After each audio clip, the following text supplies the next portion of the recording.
अलाउद्दीन खिलजी की नज़र। दिल्ली का सुल्तान अलाउद्दीन खिलजी बहुत महत्वाकांक्षी शासक था।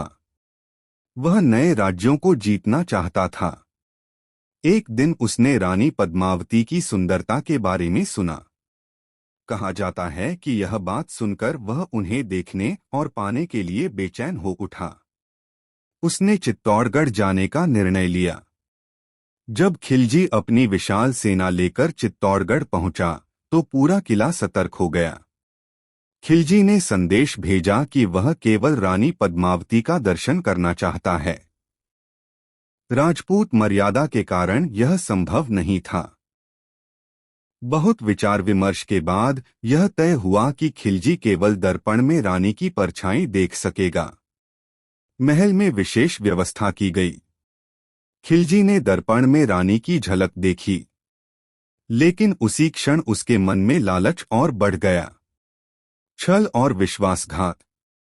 खिलजी ने चालाकी से राजा रतन सिंह को अपने शिविर में आमंत्रित किया।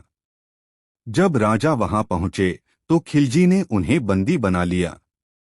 उसने संदेश भेजा, यदि रानी पद्मावती को मेरे पास भेज दिया जाए तभी राजा को छोड़ा जाएगा। यह सुनकर पूरे चित्तौड़गढ़ में चिंता फैल गई। लेकिन रानी पद्मावती ने हार नहीं मानी। उन्होंने एक साहसी योजना बनाई।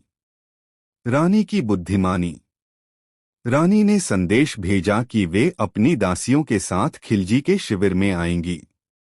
कई पालकियां तैयार की गईं, लेकिन उन पालकियों में दासियों की जगह राजपूत सैनिक छिपे हुए थे। जैसे ही पालकियां खिलजी के शिविर में पहुंची, सैनिक बाहर निकल आए और अचानक हमला कर दिया। राजा रतन सिंह को मुक्त करा लिया गया। पूरा शिविर युद्धभूमि बन गया। राजपूत वीर बहादुरी से लड़ते हुए राजा को सुरक्षित वापस किले तक ले आए। खिलजी क्रोधित हो उठा। उसने विशाल सेना के साथ चित्तौड़गढ़ को चारों ओर से घेर लिया। चित्तौड़गढ़ का महान युद्ध। कई दिनों तक भयंकर युद्ध चलता रहा। राजपूत सैनिक वीरता से लड़ते रहे। किले के भीतर भोजन और पानी कम होने लगा, फिर भी किसी ने हार नहीं मानी। राजा रतन सिंह और उनके सैनिक अंतिम सांस तक युद्ध करने को तैयार थे। रानी पद्मावती भी महिलाओं का साहस बढ़ा रही थीं। उन्होंने सभी को सम्मान और आत्मसम्मान की रक्षा का महत्व समझाया।